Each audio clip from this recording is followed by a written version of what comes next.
one of the key issues that have come up with the Dead Sea Scrolls over the past decade is this issue of forgeries and the acquisition of Dead Sea Scrolls off of, we call it the black market, or from collectors, from antiquities dealers.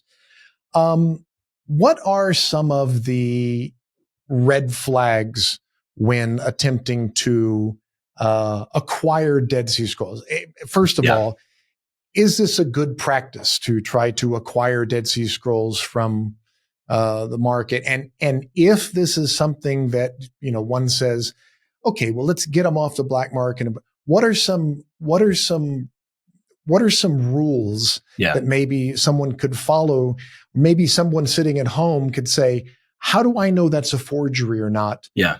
How do scholars determine that something's a forged Dead Sea Scroll versus, other than it's not written in crayon or something? How do we know something's a forged Dead Sea Scroll? Yeah, we're yet to find a Crayola version of a Dead Sea Scroll. But there are some texts that have some red ink, so maybe those ones would be the first to go. But this is a huge question, and it's one that's been really, really heated and literally front page news for the scrolls in the last several years. And before we kind of say here's the red flags and things to think about, I also want to highlight that the reality of forgeries and illicit antiquities trafficking is unfortunately not new in biblical studies. This has been, I think, the biggest news story like this in the last, recent history. But there's a list of all sorts of things from ossuaries to seals to, the so-called gospel of Jesus' wife, the secret gospel of Mark. All of these, if you look at this, there's a list. This is the ongoing controversy of historically oriented biblical studies or biblical archaeology is as you well know, this is not a new thing. So I want to kind of highlight that this is really relevant to all areas of this field of study.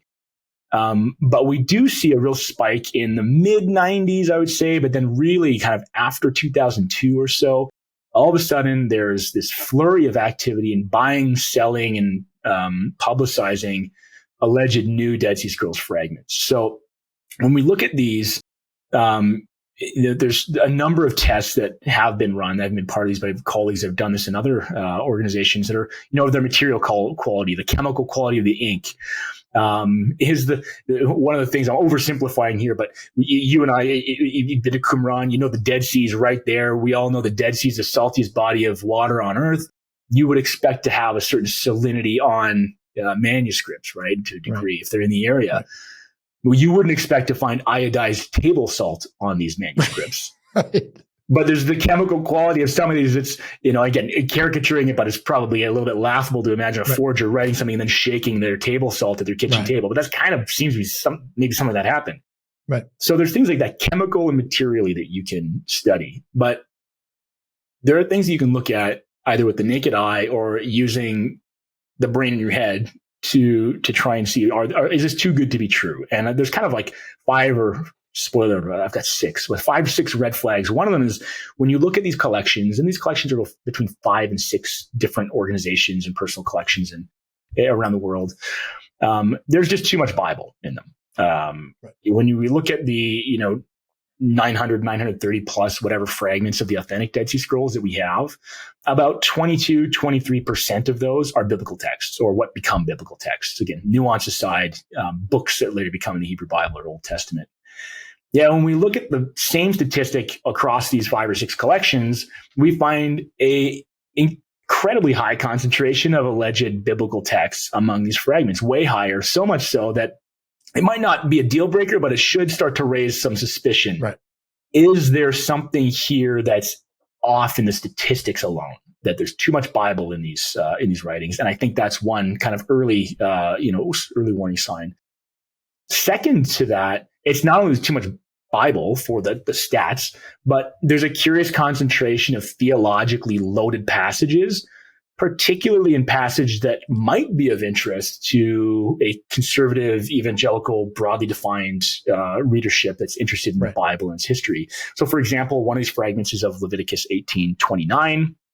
This has been read by some, for better or worse, as a text in the Old Testament that comments very critically on homosexuality. Another fragment is of some of the words of Psalm 22. Now, you and I might read Psalm 22 and go, oh yeah, I recognize that from the Psalms, but I bet you most readers, particularly Christian readers, know Psalm 22 as including Jesus' last words on the cross in the Gospels of Matthew and Mark. Again, too much Bible, but then too much really interesting, theologically potentially loaded Bible is the other thing. Then the actual texts themselves, kind of number 3 on my list of red flags, is there's too many smoke and gun variant readings.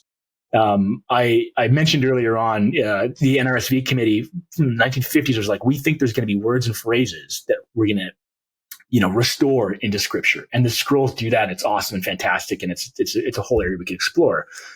But there's been many changes like that, but too many of them too many of these new fragments have those like smoke and gun variants. So one example of these would be in Deuteronomy 27:4, I believe, is where one of these fragments appears to have the reference to Mount Gerizim as the true place of worship, which would be revolutionary not only for understanding the text of Deuteronomy, but also the social histories of Samaritan Judaism, Second Temple Judaism. Like, it would literally need to be rewritten if that's true. And that word "if" is a really big one. If, in italics, underline, scare quotes. It probably seems too good to be true.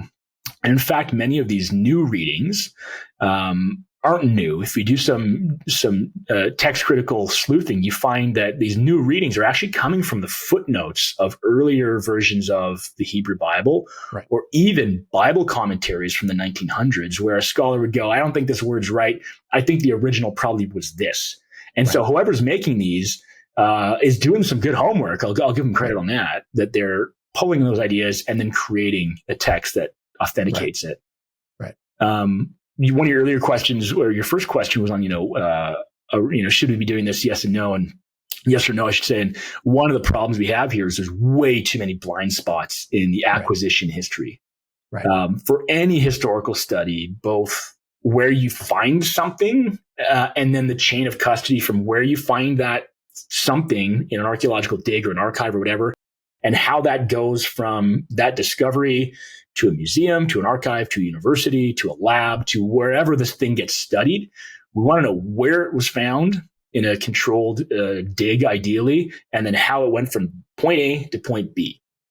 We don't have a lot, if any, of those details on many of these things. So their acquisition history is either untold, blind spots, covered up in NDAs, whatever it is, but it's not very clear. We also then have a kind of, red flag number 5 is almost a flurried supply and demand economy. Some of the best papers I enjoyed marking as a prof teaching Dead Sea Scrolls were from business students, actually, because they were like, well, I'd love to write a project or a paper on the economics of forgeries and supply and demand in a global market. And I'm going, yeah, that sounds really interesting, because this is the same. You can study this here, and we have this spike in interest, almost like altar calls to come buy fragments. And like any market, you have supply and demand. So, I think that's one of the things we also need to be looking at. Then, I said there's 5. That's kind of my list of 5. But there's a other category, like my bonus 6th item here in red flags is use your eyes and your brain. You can look at these fragments, many of them, and go, something's off. There's degrees of quality for forgeries. They're all generally expensive, but there's good and bad forgeries that you can tell. Some of them have ink bleed. Like, imagine using a Sharpie on an old newspaper. You would see the ink bleed out.